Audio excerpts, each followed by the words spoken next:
Hi అండి, welcome to my channel. నేనైతే గారెలకండి బొబ్బరి పప్పు అయితే కడుగుతున్నాను. మేమైతే గారెలు అంటామండి, కొందరు చెక్క గారెలు అంటారు, చెక్కలు అంటారు. బొబ్బరి పప్పు అయితే కడిగి నానబెట్టుకున్నాను. ఇప్పుడైతే ఉల్లాకండి, ఉల్లాకైతే మా నాన్న కట్ చేస్తున్నాడు. చూడండి, చాకుతో చేయమంటే అయితే కత్తెరతో చేస్తున్నాడు మా నాన్న. ఉల్లాక వేసుకోవాలండి, ఫ్లేవర్ బాగుంటుంది, గారెలకి మంచిగా ఉంటుందండి. అందుకైతే ఉల్లాకైతే వేస్తున్నాను. కరివేపాకు, కొత్తిమీర అండి, ఈ మూడైతే ఉండాలి, గారెలకి చాలా బాగుంటాయి. కరివేపాకు అండి చెట్టుదేనండి, ఉల్లాకు కూడా మా చెట్టువే. నేనైతే వీడియో పెట్టానండి షార్ట్లో, వెళ్ళి చూడండి చూడకపోతే ఉల్లాకుది. కొత్తిమీర అండి, కొత్తిమీర, కరివేపాకు, ఉల్లాకు ఈ మూడైతే వేసాను. నానబెట్టుకున్న 3 అవర్స్ నానబెట్టుకున్న బొబ్బరి పప్పు అయితే వేసాను. 2 కేజీల బియ్యం పిండి అండి, దానికి సరిపడా అయితే వేసాను. బొబ్బరిపప్పు, నానబెట్టుకున్న బొబ్బరిపప్పు అండి, 2 కేజీల బియ్యం పిండి అండి. ఓన్లీ బియ్యం పిండే అండి, ఇందులో అయితే పట్టించేటప్పుడు ఏం వేయరు. బియ్యం పిండి అయితే ఒకటే వేసి పట్టిస్తారు. కలుపుకుందామండి ఒకసారి. అయితే అంతా కలిసేటట్టు అయితే కలుపుతున్నాను. బాగుంటాయి కదండి గారెలు, అయితే బాగుంటాయి. మేమైతే గారెలే అంటామండి, మీరు ఏమంటారో కామెంట్ చేయండి, మీ సైడ్ ఏమంటారో. కారం అయితే వేస్తున్నాను సరిపడా.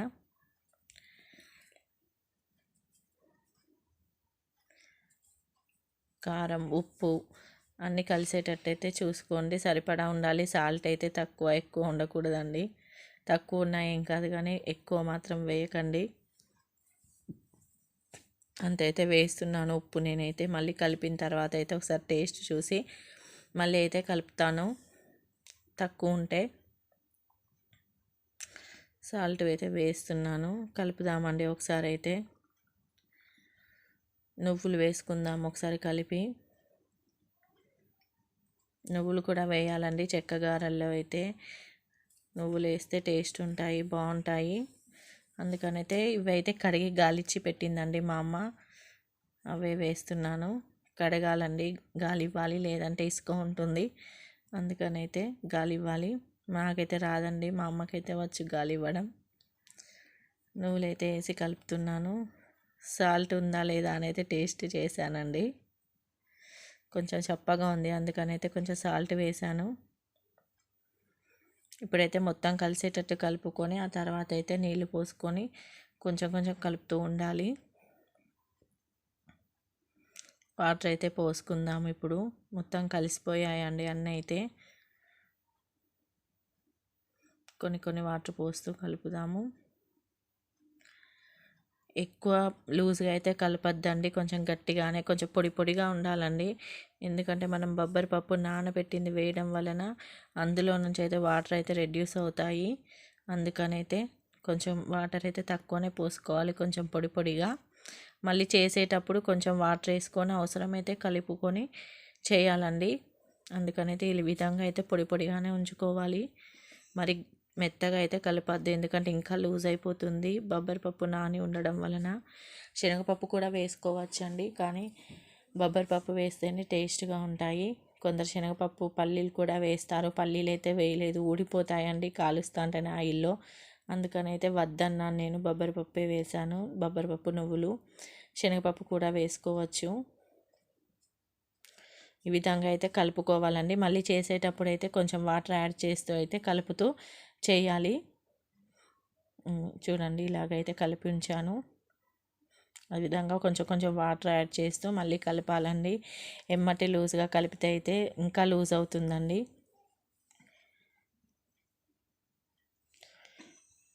చూడండి, కర్రల పొయ్యి మీద అయితే చేస్తున్నాము. మా నాన్న అయితే పెట్టాడండి కర్రల పొయ్యి. కర్రలు అయితే తీసుకొచ్చాడు. మాకైతే కొంచెం అంత చెట్లు ఉంటాయండి, వాటిలో ఒక ఇల్లు అయితే తీసుకొచ్చాడు. కర్రలు బాగా ఎండినాయండి, పొగేం రావట్లేదు ఎక్కువ, బాగానే కాలుతుంది. స్టార్టింగ్ కదా, కొంచెమే పొగ వస్తుందండి. కర్రలు కాలుతూ ఉంటే పొగ అయితే రాదు. ఆయిల్ అయితే పోస్తున్నామండి. ఆయిల్కి ఒక సెంటిమెంట్ అయితే ఉందండి మా తెలంగాణ సైడ్. ఎవరైతే ఎక్కువ పొదుపు చేస్తారో, అంటే డబ్బులు ఎక్కువ ఖర్చు చేయని వాళ్ళైతే ఆయిల్ పోస్తే మొదటిసారి ఎక్కువ ఆయిల్ పీల్చుకోవండి అప్పాలు. అదే ఎక్కువ ఖర్చు చేసేవాళ్ళు పోస్తే ఆయిల్ ఎక్కువ పీల్చుకుంటుందండి. మా నాన్న అయితే ఎక్కువ ఖర్చు చేయడు, బాగా పొదుపు అండి. అందుకనైతే మా నాన్న పోసాడు. చూడండి చేస్తున్నాము గారెలైతే. నేనైతే మిషన్ మీద ఒత్తుతున్నాను, మా అమ్మ అయితే చేయితోనండి. నేనైతే పూరి ప్రెషర్ మీదే ఒత్తుతున్నాను. ఆయిల్ అయితే కొంచెం అప్లై చేసుకోవాలండి, కవర్కి ఆయిల్ అప్లై చేసుకొని చేయాలి, లేదంటే అతుకుతుందండి, రాదు సరిగ్గా. ఆయిల్ అయితే రాసాను. చూడండి పూరి ప్రెషర్తో అయితే ఒత్తి మళ్ళీ కొంచెం చూడండి మా అమ్మ అయితే చేయితోనే ఒత్తుతుందండి. నేనైతే పూరి ప్రెషర్తో అయితే చేస్తున్నాను. మళ్ళీ చేయితో అయితే ఒకసారి అద్దాలండి, ఎందుకంటే కొంచెం మందంగా ఉంటాయండి. అందుకని అయితే కొంచెం పెద్దగా మళ్ళీ పల్చగా ఒత్తుకోవాలి. చేయితో ఈ విధంగా అయితే ఖచ్చితంగా అనుకోవాలండి, ఎందుకంటే అంత ఉండవండి, మందంగా ఉండి అంత టేస్ట్ ఉండవు. అందుకని కొంచెం పల్చగా చేయితో ఈ విధంగా అయితే ప్రెస్ చేసుకోవాలి. దీన్ని అయితే కవర్తో పాటు క్లాత్ మీద వేసి అయితే తీస్తున్నాను. మంచిగా వస్తాయండి, పల్చడి కవర్ అయితేనే మంచిగా వస్తాయి. ఆయిల్ కవర్ అంటాం కానీ ఆయిల్ కవర్ మీద చేస్తే అంత మంచిగా రావండి. నేనైతే ట్రై చేశాను, రాలేదని మళ్ళీ ఈ కవర్ ఇచ్చింది మా అమ్మ. మా అమ్మ ముందే చెప్పింది రావని, అయినా నేనైతే వినలేదు. చూడండి గారెలు అయితే కాలుతున్నాయి. ఈ విధంగా ఎర్రగా అయితే కాల్చుకోవాలండి. ప్లేట్లో పెట్టామండి గారెలు సకినాలు అయితే, అవైతే పెద్దవాళ్ళకి పెట్టడానికి అయితే ముందుగా తీస్తాము. మేమైతే వాళ్ళకి తీసిన తర్వాతే తింటామండి. అందుకనైతే మా అమ్మ ప్లేట్లో పెట్టింది. చూడండి అయిపోయింది చేయడం అయితే, కంప్లీట్ అయ్యాయండి. చూడండి చేసాము ఇన్నైతే. నువ్వులు బొబ్బరిపప్పు వేయడం వలన చూడండి ఎంత కలర్ఫుల్గా ఉన్నాయో. నువ్వులు వేస్తే టేస్ట్ ఉంటాయండి, బాగుంటాయి. నువ్వులైతే వేసుకోండి,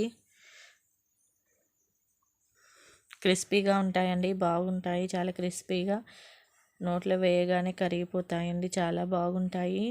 గట్టిగా అయితే ఉండవండి గారెలు. చూడండి తెల్లారైతే ఆ రోజే వేయకూడదండి డబ్బాలో, తెల్లారి పొద్దున అయితే మా నాన్న అయితే వేస్తున్నాడు. ఇట్లా మూత గట్టిగా ఉండే క్యాన్లో అయితే వేస్తామండి ఖచ్చితంగా. చూడండి కరివేపాకు ఇవన్నీ ఎలా కనిపిస్తున్నాయో గారెలకైతే. ట్రై చేయండి ఒకసారి. ప్లీజ్ లైక్ చేయండి వీడియోని, సబ్స్క్రైబ్ చేసుకోండి సబ్స్క్రైబ్ చేసుకోకపోతే. థ్యాంక్ యూ ఫర్ వాచింగ్ అండి. Please subscribe my channel. Like చేయండి, షేర్ చేయండి.